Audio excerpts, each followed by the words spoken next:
بسم اللہ الرحمن الرحیم۔ السلام علیکم سامعین، امید ہے آپ سب خیریت سے ہوں گے۔ ہم کاشانۂ بصیرت کے یوٹیوب چینل پر جس کتاب کو مل کر پڑھ رہے ہیں اس کا نام ہے غریب طوس، حضرت امام علی رضا علیہ السلام ولادت سے شہادت تک، اور یہ ہے اس کی جلد اول، اور جس کے مؤلف ہیں آیت اللہ باقر شریف القرشی، اور مترجم ہیں حجت الاسلام علامہ الطاف حسین کلاچی۔ یہ ہے ریڈنگ کا پارٹ نمبر 5، اور ہم پیج نمبر 79 سے ریڈنگ کا آغاز کرتے ہیں، اور ہیڈنگ ہے یہاں پر سخاوت۔ آپ علیہ السلام نے کے نزدیک عوام الناس پر احسان اور فقراء کے ساتھ بھلائی سے بڑھ کر اور کوئی چیز پسندیدہ نہیں تھی۔ مورخین نے آپ علیہ السلام کی سخاوت کے بہت سے واقعات بیان کیے ہیں۔ مثلا جب آپ علیہ السلام خراسان میں تھے تو آپ علیہ السلام نے اپنا تمام اثاثہ عرفے کے روز لٹا دیا تھا۔ اس پر فضل بن سہل نے اعتراض کیا تھا اور کہا تھا کہ یہ تو ایک طرح کا تاوان ہے، تو آپ علیہ السلام نے فرمایا کہ جس عمل کا اجر خدا کے ذمے ہو تو ایسے عمل کو تاوان کہنا صحیح نہیں ہے۔ پیج نمبر 80 پہ ہم آگئے، لکھا ہے فقراء کے ساتھ بھلائی کرنا ہرگز تاوان نہیں ہے، اس کے بجائے ناجائز خرچ کرنا ہی تاوان ہے۔ مثلا حکمران و سلاطین گویوں اور میراثیوں پر جو خرچ کرتے ہیں اسے ہی تاوان کہنا چاہیے۔ ایک شخص آپ علیہ السلام کی خدمت میں حاضر ہوا اور عرض کیا، فرزند رسول علیہ السلام، میں آپ علیہ السلام اور آپ علیہ السلام کے آبائے طاہرین کا محب ہوں۔ میں حج پر گیا تھا، میرے پاس جو زاد راہ تھا وہ خرچ ہو گیا۔ اب کیفیت یہ ہے کہ میں اپنے گھر تک نہیں جا سکتا۔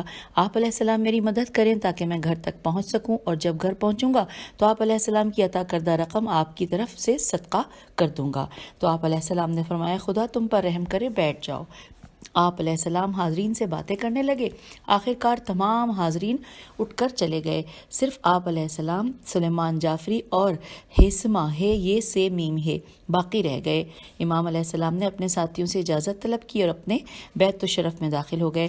آپ علیہ السلام نے اپنا منہ چھپا کر سائل سے کہا، یہ 200 دینار ہیں، اس سے اپنی حاجات پوری کرو اور اس رقم سے زاد راہ حاصل کرو، اور میری طرف سے یہ رقم صدقہ بھی نہ کرنا۔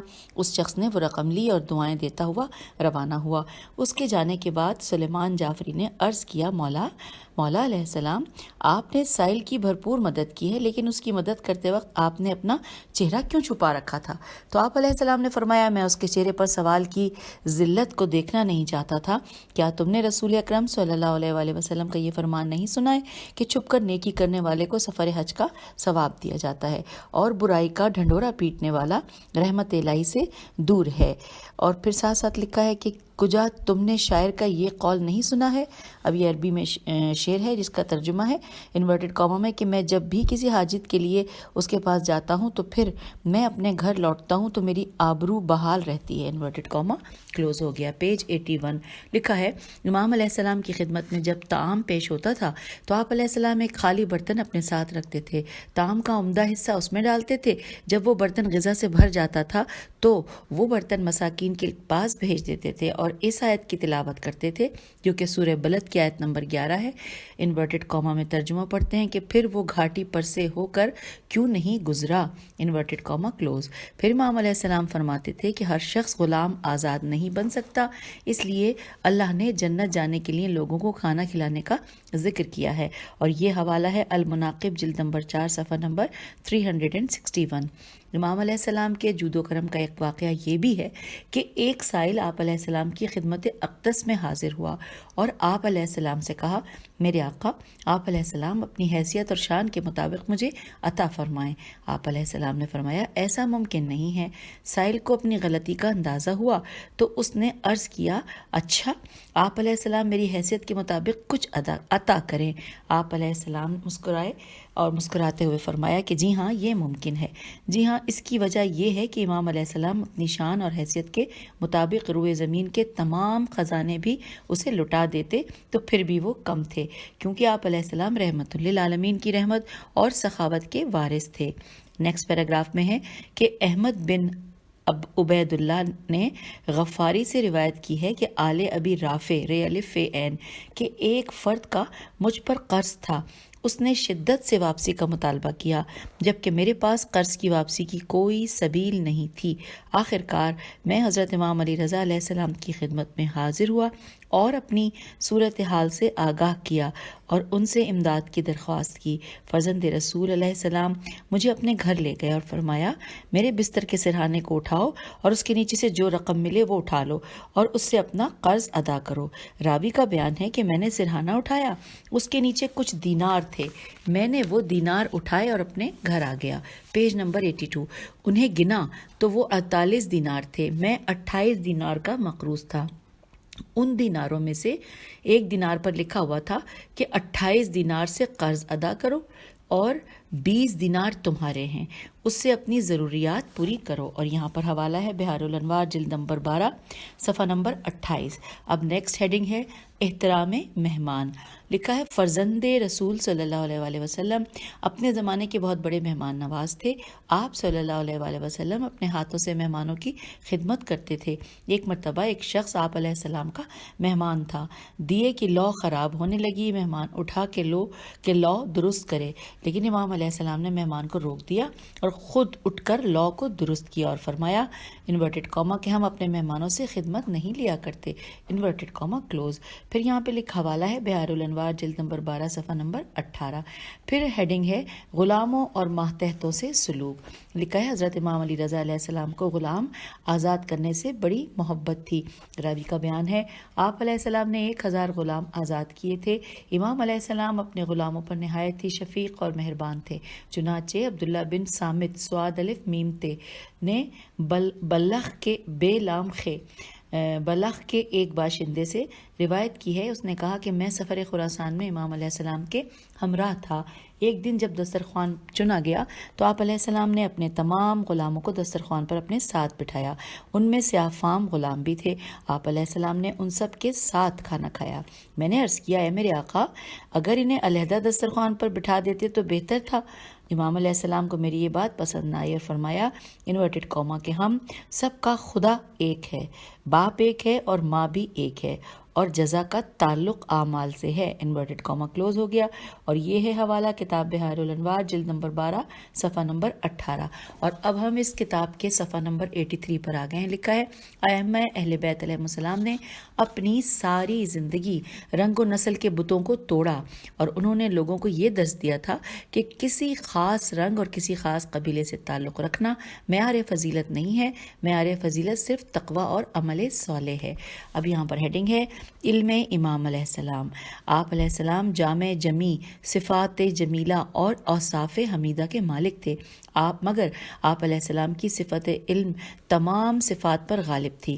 آپ علیہ السلام کو تمام علوم و معارف پر کامل احاطہ تھا۔ آپ کے دور کے تمام علماء کا متفقہ فیصلہ ہے کہ فرزند رسول علیہ السلام علوم و معارف کے جامع تھے، کوئی بھی عالم آپ علیہ السلام کی مثل نہیں تھا۔ چنانچہ مورخین اور روات کا بیان ہے کہ آپ علیہ السلام اپنے زمانے کے بڑے عالم تھے اور آپ علیہ السلام احکام دین، علوم فلسفہ اور طب میں اپنی مثال آپ تھے۔ ابو سلط سواد لام تھے، ابو سلط عبدالسلام ہروی آپ علیہ السلام کے خادم خاص تھے۔ ان کا بیان ہے کہ میں نے امام علی رضا علیہ السلام سے بڑا عالم نہیں دیکھا۔ جس عالم نے بھی آپ علیہ السلام سے ملاقات کی ہے تو وہ میری طرح آپ کے علم کا معترف ہے۔ مامون نے اپنے دربار میں مختلف علماء ادیان، فقہائے شریعت اور متکلمین کو جمع کیا اور امام علیہ السلام سے ان کے مناظرے کرائے۔ ہر مناظرے میں آپ علیہ السلام نے فریق ثانی کو لاجواب کر دیا اور ہر مد مقابل نے آپ علیہ السلام کے غلبے اور حقانیت کو تسلیم کیا اور اپنی ناکامی اور شکست کا بھی اقرار کیا۔ امام علیہ السلام کا بیان ہے کہ میں مسجد نبوی صلی اللہ علیہ وآلہ وسلم میں بیٹھا تھا، جب علماء کسی مسئلے کے حل کرنے سے عاجز آ جاتے تو وہ میری طرف اشارہ کرتے اور میں انہیں اس مسئلے کا جواب دے کر مطمئن کرتا تھا۔ یہاں پر حوالہ ہے کشف الغمہ جلد نمبر 13 اور صفحہ نمبر 107۔ نیکسٹ پیراگراف میں ہے کہ آپ علیہ السلام اپنے دور کے عالم اور الف عین لام میم اور الف پہ زبر ہے، اور اگلا جو ورڈ ہے وہ ہے عین الف لام میم اور عالم اسلام کے مرجع اعلیٰ تھے۔ علماء و فقہا جس مسئلے میں پریشان ہوتے تو وہ اس کے حل کے لیے آپ علیہ السلام کی طرف رجوع کرتے تھے۔ ابراہیم بن عباس کا قول ہے انورٹڈ کاما کہ حضرت امام علی رضا علیہ السلام سے جس نے بھی کوئی مسئلہ پوچھا تو آپ نے اس کا فوری اور درست جواب دیا۔ پیج 84۔ میں نے ماضی اور حال میں آپ علیہ السلام سے بڑا عالم نہیں دیکھا۔ مامون سوالات کر کے آپ علیہ السلام کا امتحان لیتا تھا اور آپ علیہ السلام اس کے تمام سوالوں کے جواب دیتے تھے۔ اور یہاں پر ہے حوالہ عیون اخبار الرضا، جلد نمبر 2 صفحہ نمبر 180 اور الامام الجواد علیہ السلام صفحہ نمبر 42۔ آگے چلتے ہیں، لکھا ہے نیکسٹ پیراگراف میں کہ امام علیہ السلام اپنے زمانے میں اسلامی فکر کے سید و سالار تھے۔ آپ علیہ السلام نے اپنی پوری زندگی میں علم ثقافت اسلامیہ کو فروغ دیا۔ مامون عباسی نے آپ علیہ السلام کو ان الفاظ کے ساتھ خراج تحسین پیش کیا تھا انورٹڈ کاما میں کہ اس وقت پوری امت اور روئے زمین میں ان یعنی کہ بریکٹ میں لکھا ہے امام رضا علیہ السلام سے کوئی افضل انسان نہیں ہے۔ انورٹڈ کاما کلوز ہو گیا اور حوالہ ہے عیان الشیعہ جلد جیم 2 قاف 2 یعنی یہ ان دونوں کے آگے 2 لکھا ہوا ہے۔ پھر آگے چلتے ہیں، لکھا ہے آپ علیہ السلام سے خراسان، کوفے اور بصرے میں مشکل ترین سوال پوچھے گئے۔ آپ علیہ السلام نے ان سوالات کے احسن انداز میں جواب دیے تھے کہ تمام دنیا کے علماء یہ سن کر اش کر اٹھے تھے۔ انہوں نے آپ علیہ السلام کو خراج تحسین پیش کیا تھا۔ اب نیکسٹ ہیڈنگ آ گئی ہے علم لغت۔ حضرت امام علی رضا علیہ السلام اس دنیا کی تمام زبانوں کے عالم تھے۔ اس کی دلیل وہ روایت ہے کہ جو ابو اسماعیل سندھی سے منقول ہے۔ اس کا انداز ہے کہ اس کا بیان ہے کہ ہم نے ہندوستان میں سنا کہ ملک عرب میں حجت خدا موجود ہے۔ یہ سن کر میں ہندوستان سے عربستان آیا تو لوگوں نے مجھے حضرت امام علی رضا علیہ السلام کی نشاندہی کی۔ میں آپ علیہ السلام کی خدمت میں حاضر ہوا۔ مجھے عربی زبان پر عبور حاصل نہیں تھا۔ میں نے آپ علیہ السلام کو سلام کیا اور سندھی میں گفتگو کی۔ امام علیہ السلام نے مجھے سندھی زبان میں جواب دیا۔ میں نے عرض کیا، سنا ہے کہ عربستان میں حجت خدا موجود ہیں۔ آپ علیہ السلام نے فرمایا، وہ حجت خدا میں ہوں کہ تم جس کی تلاش میں نکلے ہو۔ پھر امام علیہ السلام نے فرمایا کہ تم جو کچھ پوچھنا چاہتے ہو وہ پوچھ سکتے ہو۔ میں نے آپ علیہ السلام سے متعدد سوالات پوچھے تو آپ علیہ السلام نے میرے تمام سوالوں کے جواب سندھی میں دیے۔ اور یہ ہے حوالہ بہار الانوار جلد نمبر 12 صفحہ نمبر 15 اور ہم کتاب کے پیج نمبر 85 پہ آگے ہیں۔ لکھا ہے کہ یہ سن کر میں نے تعجب کیا تو آپ نے فرمایا کہ اے ابو سلت، میں خلق خدا پر اللہ کی حجت ہوں۔ اللہ کسی ایسے کو حجت بناتا ہی نہیں ہے کہ جو لوگوں کی زبان ہی کو نہ سمجھتا ہو۔ کیا تم نے امیر المومنین علیہ السلام کا یہ فرمان نہیں سنا ہے کہ ہمیں فصل خطاب عطا کیا گیا ہے؟ انورٹڈ کاما کلوز ہو گیا ہے۔ فصل خطاب زبانوں کی معرفت کے علاوہ اور کیا ہے؟ اور یہاں پر سوالیہ نشان بھی ہے اور حوالہ نوٹ کر لیجئے، المناقب جلد نمبر 4 صفحہ نمبر 333۔ آئیے آگے پڑھتے ہیں۔ لکھا ہے یاسر خادم راوی ہے کہ حضرت صلی اللہ علیہ وآلہ وسلم کے ہاں سقالیہ صاد قاف الف لام یہ ہے، سقالیہ اور رومی بھی ملازمت کرتے تھے۔ ایک روز وہ اپنی سقالی صاد قاف الف لام چھوٹی ہے سقالی زبان میں ایک دوسرے سے کہہ رہے تھے، اس سے پہلے ہم ہر سال گھروں کو جایا کرتے تھے، اب سال ہونے کو ہے، نہ جانے ہمیں گھر جانے کی رخصت بھی ملے گی یا نہیں۔ آپ علیہ السلام نے ان کی باتیں سنی اور دوسرے دن انہیں اپنے پاس بلا کر فرمایا کہ تم میں سے کون اپنے وطن جانا چاہتا ہے؟ اور یہاں پر سوالیہ نشان بھی ہے اور جبکہ یہ حوالہ ہے اس گفتگو کا یہاں پہ دیا ہوا ہے نزہۃ المجالس جلد نمبر 2 صفحہ نمبر 107۔ پھر لکھا ہے کہ تم میں سے کون اپنے وطن جانا چاہتا ہے؟ جب انہوں نے یہ سنا تو انہیں تعجب ہوا کہ آپ علیہ السلام نے ان کی زبان کیسے سمجھ لی۔ شیخ محمد حسن حر نے اس واقعے سے متاثر ہو کر اپنی نظم میں یہ شعر شامل کیا تھا۔ آئیے اس شعر کا ترجمہ پڑھتے ہیں، پیج 86 پر آگے ہیں۔ انورٹڈ کاما کے تمام زبانوں کا علم آپ علیہ السلام کا واضح ہے اور یہ آپ علیہ السلام کی امامت کی علامت ہے۔ انورٹڈ کاما کلوز ہو گیا اور حوالہ ہے المناقب جلد نمبر 4 صفحہ نمبر 235۔ ہم کتاب کے صفحہ 86 پر نیکسٹ ہیڈنگ پڑھنے جا رہے ہیں، زمانہ مستقبل کی پیشن گوئیاں۔ لکھا ہے کہ فرزند رسول حضرت امام علی رضا علیہ السلام خداداد علم کے مالک تھے۔ اس لیے آپ علیہ السلام نے بہت سے واقعات کے پیش آنے سے پہلے ہی ان کی پیشن گوئی کی تھی، جس طرح آپ علیہ السلام نے فرمایا کہ وہی کچھ ہو کر رہا، کیونکہ یہ وہ حقیقت ہے کہ جس سے انکار نہیں کیا جا سکتا۔ اللہ رب العزت نے ائمہ اہل بیت علیہ السلام کو وہ فضل و علم عطا کیا تھا کہ جو اپنے رسولوں کے علاوہ کسی اور کو نہیں عطا کیا تھا۔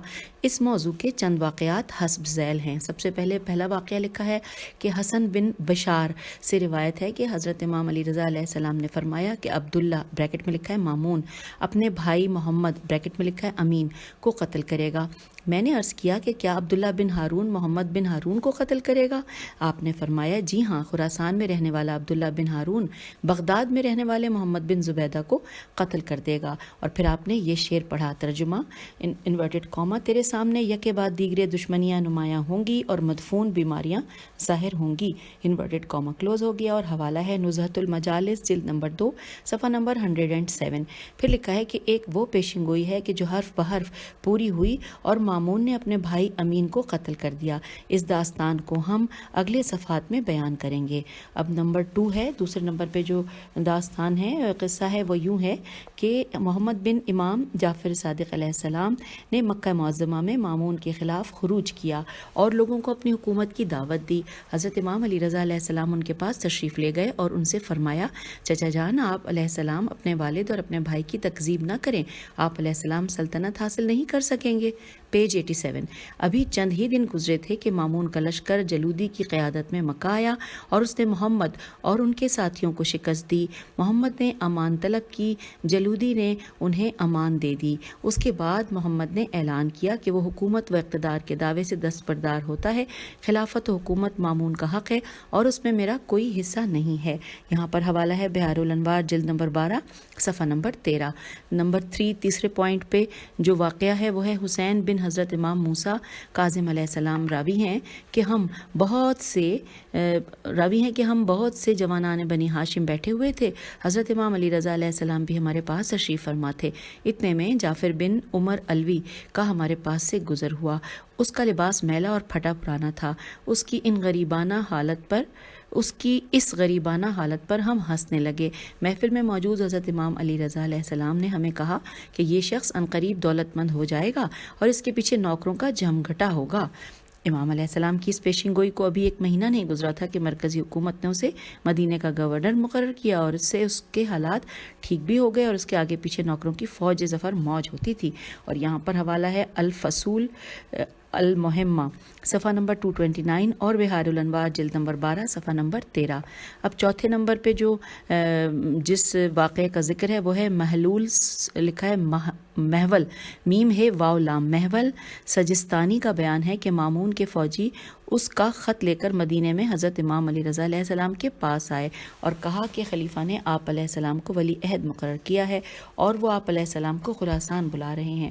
اس خط کے پڑھنے کے بعد آپ علیہ السلام مسجد نبوی میں گئے اور کئی بار رسول اکرم صلی اللہ علیہ وآلہ وسلم کی قبر مبارک کو الوداع کیا۔ آپ علیہ السلام نے قبر اطہر کو سینے سے لگایا اور کافی دیر تک گریہ کیا۔ اس وقت میں آگے بڑھا اور ولی عہدی کی مبارکباد پیش کی۔ آپ علیہ السلام نے فرمایا، مبارک دینے کی ضرورت نہیں ہے، میں اپنے جد اطہر و طاہر کے حرم سے نکالا جا رہا ہوں، میں یہاں سے خراسان جاؤں گا، پھر مجھے اپنے جد امجد کی قبر کی زیارت دوبارہ نصیب نہیں ہوگی۔ پیج 88۔ خراسان ہی میں میری رحلت ہوگی اور مجھے مامون کے باپ کے پہلو میں دفن کیا جائے گا۔ راوی کا بیان ہے، آپ علیہ السلام نے اپنے متعلق جو پیشن گوئی کی تھی وہ حرف بحرف پوری ہوئی تھی۔ اور یہ ہے حوالہ الاتحاف الف لام الف تے الف فے، الاتحاف بہب الاشراف اور صفحہ نمبر 59 اور اخبار الاول صفحہ نمبر 114۔ آگے 5واں جو واقعہ ہے لکھا ہے، صفان بن یحییٰ کا بیان ہے کہ حضرت امام موسیٰ کاظم علیہ السلام کی شہادت کے بعد حضرت امام علی رضا علیہ السلام نے مسند امامت سنبھالی اور اپنی امامت کا اعلان کیا۔ ہمیں آپ علیہ السلام کے متعلق خوف لاحق ہوا کہ ہارون کہیں آپ علیہ السلام کے ساتھ وہی سلوک نہ کرے کہ جو اس نے آپ علیہ السلام کے مظلوم والد سے کیا تھا، اس لیے ہم نے آپ علیہ السلام سے عرض کیا کہ آپ علیہ السلام نے امر عظیم کا اظہار کیا ہے اور ہمیں آپ علیہ السلام کے متعلق ہارون سے سخت خطرہ ہے۔ تو امام علیہ السلام نے فرمایا کہ ہارون خواہ کچھ بھی کر لے، میرا کچھ نہیں بگاڑ سکے گا۔ اور یہاں پر ہے حوالہ ایان الشیعہ جلد نمبر 4، پھر لکھا ہے قاف 97/2۔ آگے چلتے ہیں، لکھا ہے محمد بن سنان بیان کرتے ہیں کہ میں نے حضرت امام علی رضا علیہ السلام کی خدمت میں عرض کیا کہ آپ علیہ السلام اپنے والد بزرگوار علیہ السلام کی مسند پر بیٹھ گئے ہیں، جبکہ ہارون کی تلوار سے آل محمد علیہ السلام اور ان کے شیعوں کا خون ٹپک رہا ہے، کہیں وہ آپ علیہ السلام کو نقصان نہ پہنچائے۔ فرزند رسول نے فرمایا کہ رسول اللہ صلی اللہ علیہ وآلہ وسلم نے فرمایا تھا کہ اگر ابو جہل نے میرا بال بیکا کر دیا تو سمجھ لینا کہ میں رسول صلی اللہ علیہ وآلہ وسلم ہی نہیں ہوں۔ اب میں بھی یہی کہتا ہوں کہ ہارون نے میرا بھی بال بیکا کیا تو سمجھ لینا کہ میں امام علیہ السلام نہیں ہوں۔ اور یہاں پر حوالہ ہے کتاب نفس المصدر، اس میں صفحہ یا جلد نہیں لکھی ہوئی ہے۔ آگے چلتے ہیں، لکھا ہے کہ آپ علیہ السلام نے کئی بار اعلان کیا تھا کہ ہارون انہیں کوئی نقصان نہیں پہنچا سکے گا۔ آپ علیہ السلام نے یہ بھی فرمایا تھا کہ میں ہارون کے پہلو میں دفن ہوں گا۔ حمزہ بن جعفر ارجانی راوی ہیں کہ ایک مرتبہ ایسا اتفاق ہوا کہ ہارون مسجد الحرام کے دروازے سے نکلا اور امام علی رضا علیہ السلام دوسرے دروازے سے نکلے، اور پھر آپ علیہ السلام نے فرمایا کہ خواہ یہ مجھ سے کتنا ہی دور کیوں نہ رہے، پھر بھی ارض طوس میں میں اور یہ دونوں ایک ہی جگہ اکٹھے ہوں گے۔ پیج 89۔ امام علیہ السلام نے واضح الفاظ میں پیشن گوئی کی تھی کہ میری اور ہارون کی قبر ایک ہی جگہ پر ہوگی۔ نیکسٹ پیراگراف میں ہے کہ موسیٰ بن ہارون کا بیان ہے کہ ہارون نے مسجد نبوی میں خطبہ دیا۔ حضرت امام علی رضا علیہ السلام بھی مسجد نبوی میں تشریف فرما تھے۔ آپ علیہ السلام نے اس وقت فرمایا کہ ان قریب تم لوگ دیکھو گے کہ میں اور ہارون ایک ہی گھر میں دفن ہوں گے، اور یہ ہے حوالہ الاتحاف بحب الاشرف صفحہ نمبر 59۔ آگے چلتے ہیں، نیکسٹ ہے پوائنٹ نمبر 6، یعنی 6 پہ جو واقعہ ہے وہ لکھا ہے کہ امام علیہ السلام نے آل برامکا بیر الف میم کاف ہے آل برامکا کے زوال کی پیشن گوئی کی تھی۔ مسافر روایت کرتے ہیں کہ میں حضرت امام علی رضا علیہ السلام کے ساتھ تھا کہ اتنے میں یحییٰ بن طاہر برمکی کا وہاں سے گزر ہوا۔ غبار سے بچنے کے لیے اس نے رومال سے منہ ڈھانپا ہوا تھا۔ امام علیہ السلام نے اسے دیکھ کر فرمایا کہ ان غریبوں کو یہ علم ہی نہیں ہے کہ اس برس ان پر کیا افتاد ٹوٹنے والی ہے۔ پھر آپ علیہ السلام نے فرمایا کہ اس سے زیادہ حیرانی کی بات یہ ہے کہ میں اور ہارون ان 2 انگلیوں کی طرح سے اکٹھے ہوں گے، ان 2 انگلیوں کی طرح سے اکٹھے ہوں گے، اور یہ ہے حوالہ الاتحاف صفحہ نمبر 59۔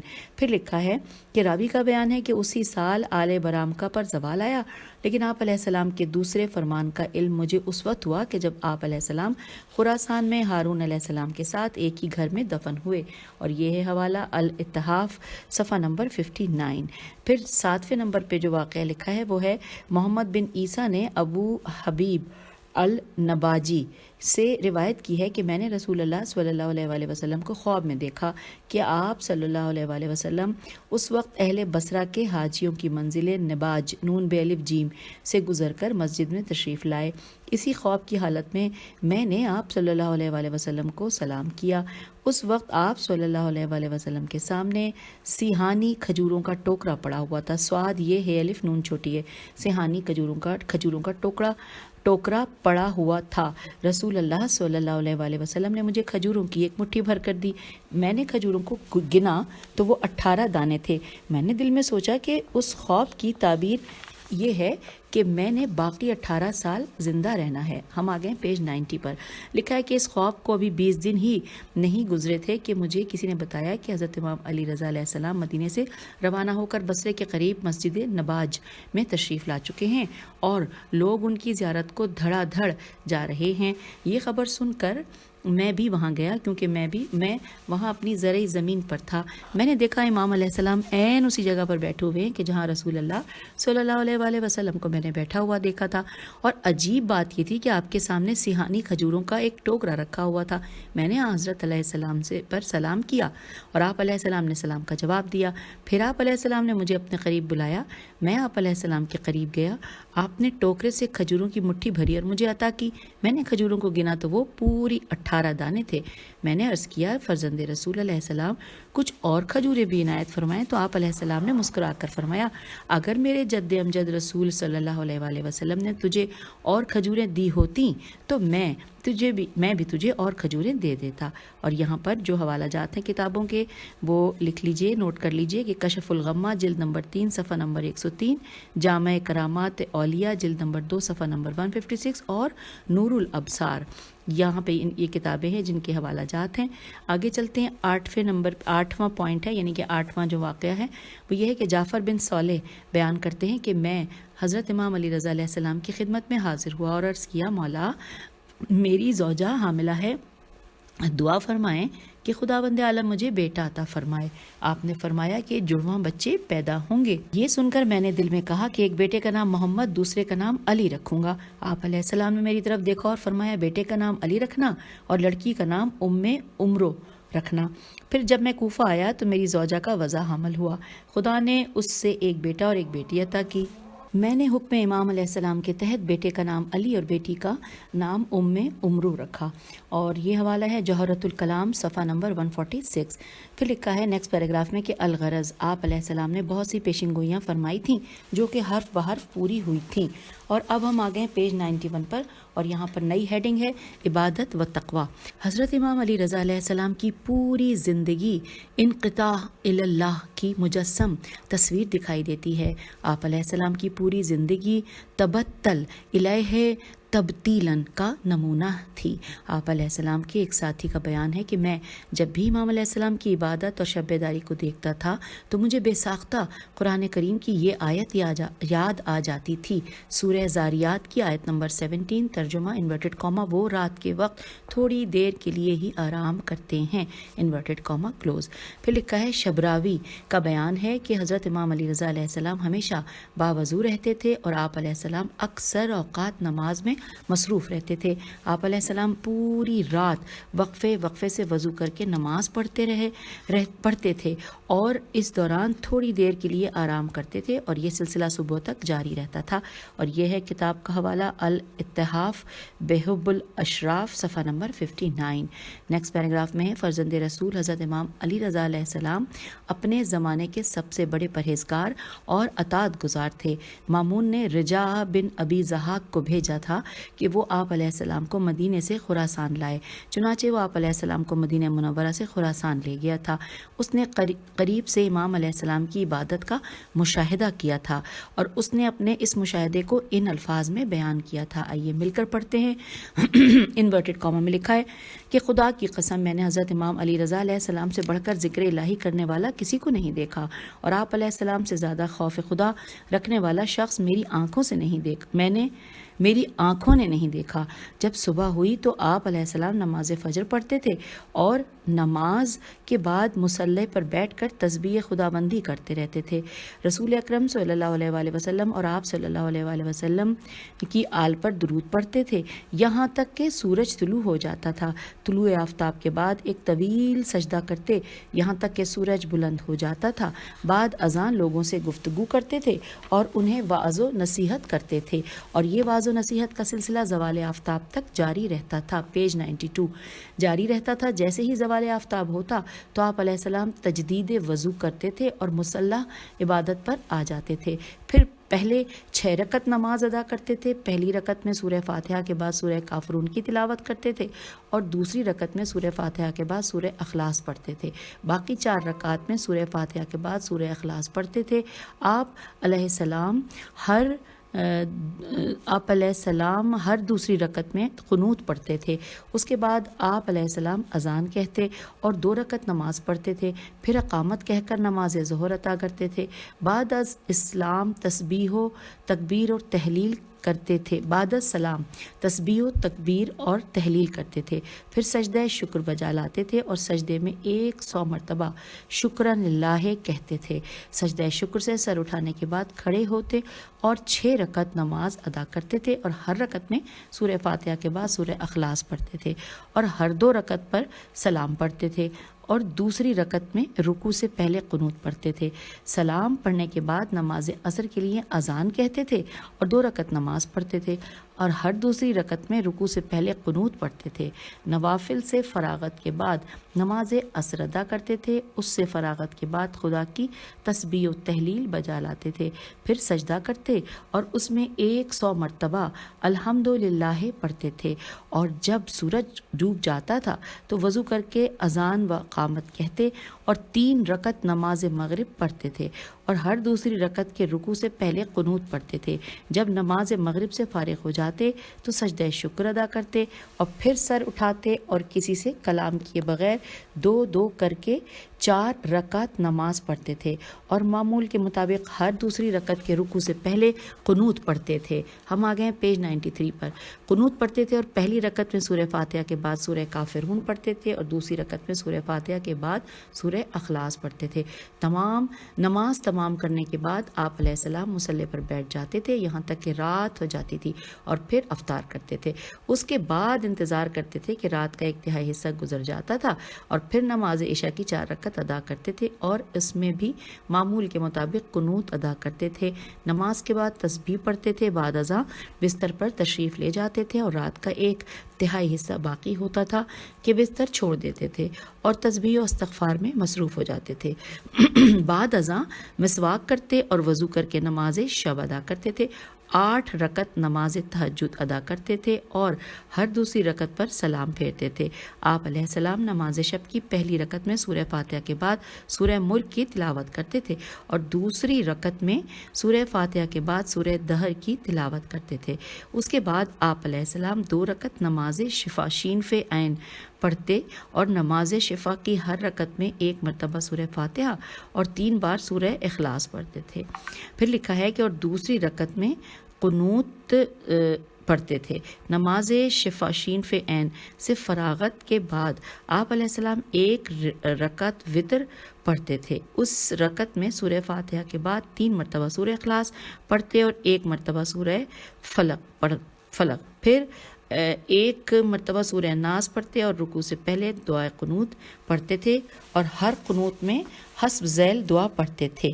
اللہم صلی علی محمد وآل محمد، اللہم اہدنا فیمن ہدیتا وعافنا فیمن عافیتا وتولنا فیمن وبارک لنا فیما آتیتا وقنا شرن ما قضیتا فإنک تقضی ولا یقضی علیک انہ لا یذل۔ ہم دوسرے پیج پر جا رہے ہیں، 2 پیجز مل گئے تھے۔ پیج 94 پہ لا یذل من ولیتا ولا یعز من عادیتا تبارکتا وتعالیتا۔ اس کے بعد آپ 70 مرتبہ یہ کہتے تھے استغفر اللہ واسألہ التوبۃ۔ جب آپ علیہ السلام سلام کرتے تو آپ علیہ السلام بیٹھ جاتے تھے۔ جب نماز صبح کا وقت ہوتا تو آپ کھڑے ہو جاتے اور فجر کی 2 رکعت نماز ادا کرتے۔ پہلے رکعت میں سورہ فاتحہ کے بعد آپ علیہ السلام سورہ کافرون پڑھتے تھے اور دوسری رکعت میں سورہ فاتحہ کے بعد سورہ اخلاص پڑھتے تھے۔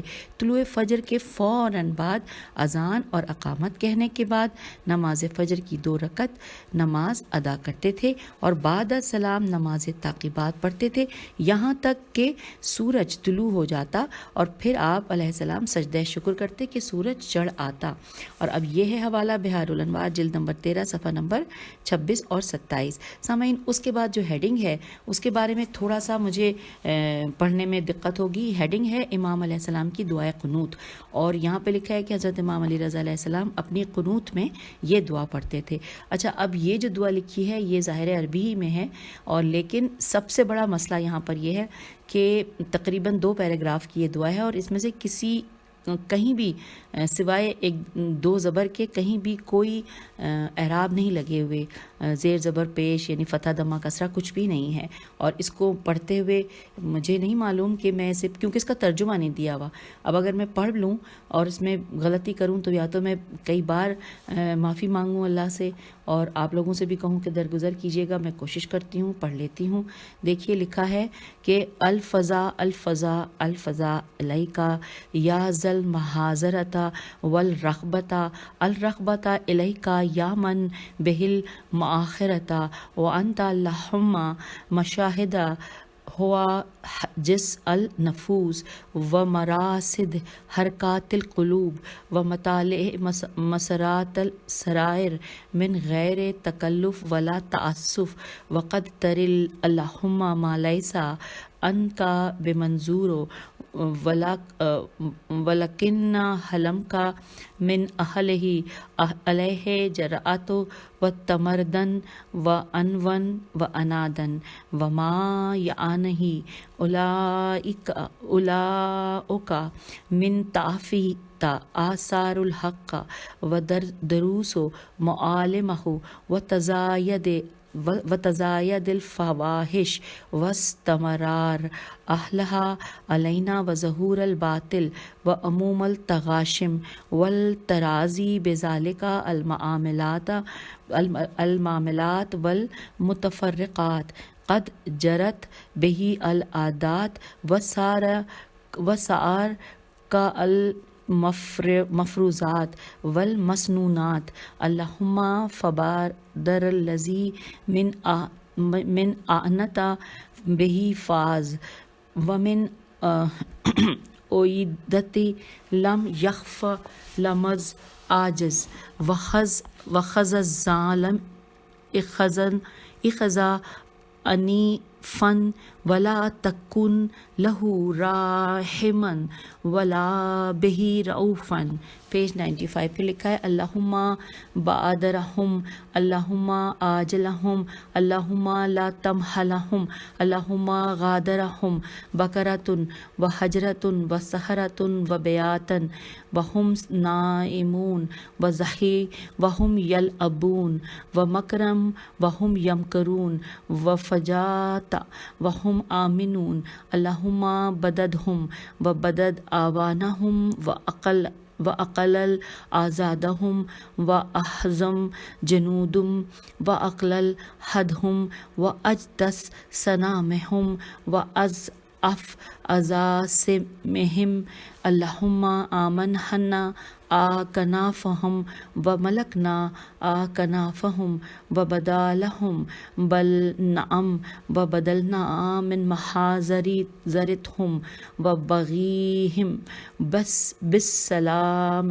و فنمناہم اکمل المغنى لا ترد بیسک الذی اذا حل بقوم فصاح صباح المنذرین۔ اور یہاں پر حوالہ ہے موہج الدعوات صفحہ نمبر 73۔ اور میں ہاتھ جوڑ کے گزارش کروں گی کہ اس میں بہت ساری غلطیاں ہیں، تو آپ لوگ درگزر کیجیے اور اللہ بھی مجھے معاف کرے۔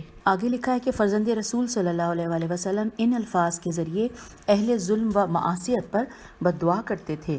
امت کا استحصالی گروہ اس دعا کا مخاطب تھا۔ آپ علیہ السلام بصد عجز و نیاز خدا سے ظالموں کی تباہی و بربادی کی درخواست کرتے تھے۔ آپ علیہ السلام کی اس دعا سے اس دور کی سیاست کا بھی جائزہ لیا جا سکتا ہے۔ تو یوں ہم پیج 95 پہ اپنی ریڈنگ کا اختتام کرتے ہیں۔ انشاءاللہ اس سے آگے نیکسٹ ریکارڈنگ میں پڑھیں گے۔ خدا حافظ، فی امان اللہ۔